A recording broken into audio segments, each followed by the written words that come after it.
Good morning to all of you. आज हम genetics के बारे में पढ़ेंगे। फादर ऑफ जेनेटिक्स की उपाधि किसे गई? सबसे first of all father of genetics जो है मेंडल को कहा गया। मेंडल को फादर ऑफ जेनेटिक्स क्यों कहा गया?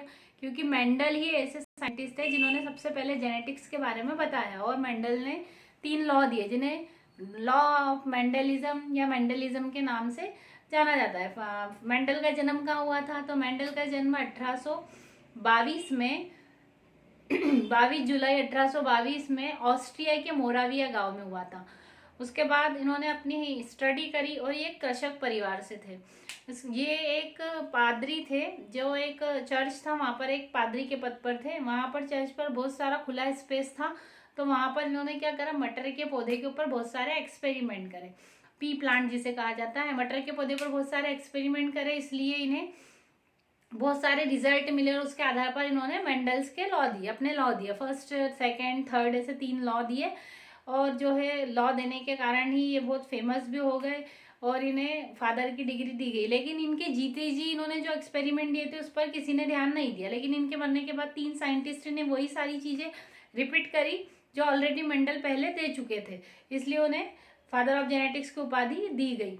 मेंडल ने जो लॉ दिए वो 3 थे: law of dominance, law of segregation and law of independence assortment. Mendel का जन्म पता है? मेंडल की मृत्यु कब हुई? तो मेंडल की मृत्यु 6 जनवरी 1884 में हुई थी। मेंडल ने कौन सा प्लांट लिया था? तो मेंडल ने लिया था पी प्लांट। पी प्लांट क्यों लिया था? क्योंकि पी प्लांट में बहुत सारे ऐसे कैरेक्टरिस्टिक थे जिसके कारण मेंडल ने पी प्लांट को ही चुना। पी प्लांट के ऊपर अपने सारे एक्सपेरिमेंट किए। पी प्लांट का बॉटनिकल नेम क्या है? Pisum sativum. ठीक है। पी प्लांट में 7 पेयर अपोजिट कैरेक्टर थे।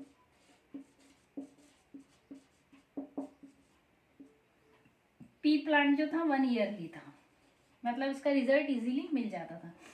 पी प्लांट जो था उसमें सेल्फ और क्रॉस दोनों पॉलिनेशन करा सकते थे।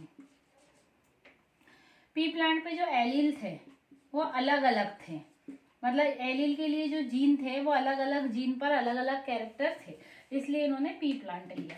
अब मेंडल के लॉस पढ़ने के पहले हम कुछ टर्मिनोलॉजी पढ़ ले ताकि हमको मेंडल्स का लॉ पढ़ने में इजी होगी। सबसे पहले तो जेनेटिक्स होता क्या है? What is genetics?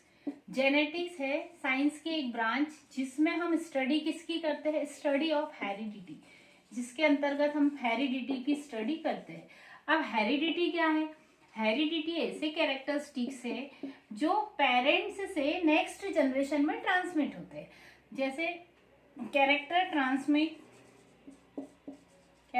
Transfer from parent to next generation.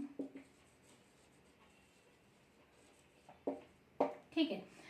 इसके अब अलावा एक और वर्ड आता है वेरिएशन। हेरिडिटी और वेरिएशन में क्या डिफरेंस है देखना, मैं आपको समझा रही, बहुत इजीली समझ में आ जाएगा। हेरिडिटी यानी ऐसे कैरेक्टर जो हमको हमारे पेरेंट्स से मिले। जैसे जब न्यू बॉर्न बेबी होता है तो क्या करते हैं, उसको देखकर सब लोग अपना अपना गाइज करते हैं। इसकी आईज इसके पापा जैसी, इसके हेयर इसकी मम्मी जैसी, इसकी हाइट इसके जैसी, इसका कलर इसके जैसा। तो वो कैरेक्टर क्या हो गया? हेरिडिटी, जो अपने पेरेंट्स से मिले। लेकिन ऐसा होता है कि कुछ कैरेक्टर ऐसे रहते हैं जो पेरेंट्स में नहीं रहते लेकिन जनरेशन में शो होते, वो होते हैं वेरिएशन। लाइक अगर एक कपल है जिसमें मदर और फादर, एक की आइस, ये जो आइस की बॉल का कलर होता है किसी का ब्लैक है और दूसरे जो पेरेंट है उसका ब्राउन है, लेकिन अगर बच्चे में आइस का कलर ग्रे हो जाता है तो क्या होता है? ना फादर से मिला ना मदर से मिला, ये क्या हो गया? वेरिएशन, क्योंकि न्यू कैरेक्टर है। तो ऐसे कैरेक्टरिस्टिक जो ना मदर फादर से नहीं मिलती है वो अपने आप ही उनमें होती है, तो मतलब जो है जनरेट होते हैं, उन्हें कहा जाता है वेरिएशन। इसके अलावा कुछ टर्म और आते हैं, जैसे होता है जीनोटाइप। जीनोटाइप क्या होता है?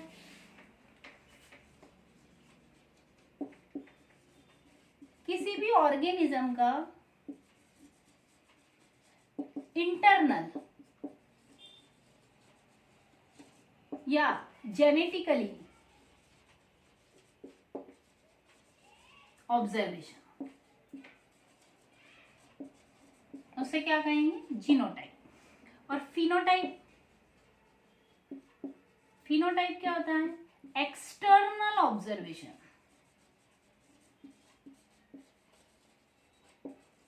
जैसे एक प्लांट है, ठीक है, अगर हम बोले प्लांट का जीनोटाइप बताओ, प्लांट का फिनोटाइप बताओ, तो प्लांट का फिनोटाइप, बाहर से हमने प्लांट को देखा और देखकर बता दिया कि प्लांट की इतनी हाइट है, ग्रीन कलर है, लीफ ऐसी है, फ्लावर ऐसे है, फ्रूट ऐसा है, तो वो क्या हो गया, फिनोटाइप। अगर हमको कहा इसका जीनोटाइप बताओ, तो हम क्या करेंगे, उसकी जीन की स्टडी करेंगे, इंटरनल स्ट्रक्चर कैसा है, जो अरेंजमेंट है उसमें वो कैसा है, तो वो सब क्या हो जाएगा, जीनोटाइप। इसके अलावा और भी आते हैं मोनोहाइब्रिड क्रॉस और डायहाइब्रिड। मोनोहाइब्रिड का मीनिंग होता है, मोनोहाइब्रिड, मोनो होता है वन, और डायहाइब्रिड यानी मिक्सअप। तो जब वन पेयर अपोजिट कैरेक्टर लेकर क्रॉस होता है, वन पेयर अपोजिट कैरेक्टर, है ना, तो वो हो गया मोनोहाइब्रिड। और जब डायहाइब्रिड, डाई का मीनिंग होता है टू, तो टू पेयर अपोजिट कैरेक्टर लेकर, टू पेयर अपोजिट कैरेक्टर लेकर क्रॉस होगा, तो वो क्या हो जाएगा, डायहाइब्रिड। अब मोनो और डाई को भी डायग्रामेटिक रिप्रेजेंटेशन भी देख लो इनका।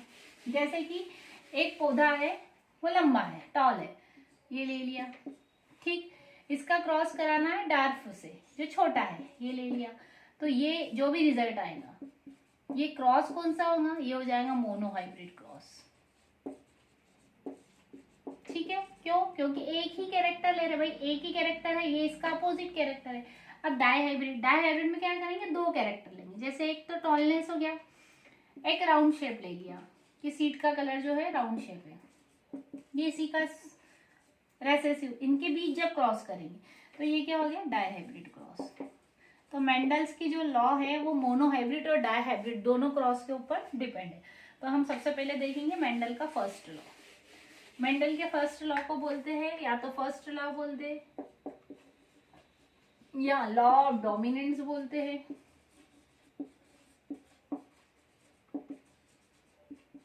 अब ये लॉ होता क्या, मेंडल ने क्या बताया कि जब हम वन पेयर अपोजिट कैरेक्टर लेके दो प्लांट के बीच में क्रॉस करते हैं, तो फर्स्ट जनरेशन में जो कैरेक्टरिस्टिक शो होता है वो डोमिनेंट होता है, और जो शो नहीं होता है वो रेसेसिव होता है। और जब तक डोमिनेंट कैरेक्टर रहेगा तब तक रेसेसिव अपने आप को शो नहीं करेगा। जैसे एक प्लांट लिया जो लंबा है, ठीक है, टी किसके लिए, टॉलनेस के लिए, इसका क्रॉस करवाया जो छोटा है, डार्कनेस। अब एक हो गया मेल, एक हो गया फीमेल। जब इनका क्रॉस करेंगे तो सबसे पहले क्या होगा, गेमिट बनेगा, ये गेमिट बन गए, कैपिटल टी, स्मॉल टी। अब इसका पहला इसके पहले से क्रॉस होगा तो क्या हो गया, capital T small T. Then इसका सेकंड इसके सेकंड से, capital T small T. Then इसका फर्स्ट एंड इसका second, capital T small T. Then इसका सेकंड एंड इसका first, capital T small T. तो क्या आ गया रिजल्ट, 100% टॉल प्लांट। ये कौन सी जनरेशन हो गई, ये होगी फर्स्ट जनरेशन, F1 जनरेशन कहा जाता है जिसे। तो इसमें देखा हमने, एक लंबा पौधा लिया, एक छोटा पौधा लिया, दोनों के बीच क्रॉस कराया, आना लंबा भी था और छोटा भी था, लेकिन क्या आ रहा रिजल्ट, 100% टॉल। तो यहाँ पर जो टॉलनेस है, जो टॉल कैरेक्टर को कैरी कर रहा है, तो उस कैरेक्टर को क्या कहेंगे, डोमिनेंट। और जो कैरेक्टर शो नहीं हो रहा है उसे क्या कहेंगे, रेसेसिव। F1 जनरेशन में जो कैरेक्टर शो होता है वो डोमिनेंट होता है, और जो कैरेक्टर शो नहीं होता है वो रेसेसिव होता है। तो इसी को मेंडल का फर्स्ट लॉ भी कहा जाता है, इसी को लॉ ऑफ डोमिनेंस भी कहा जाता है। अपने नेक्स्ट वीडियो में हम सेकंड लॉ, थर्ड लॉ देखेंगे। Thank you. आपको मेरा वीडियो अच्छा लगा तो शेयर करें, लाइक करें।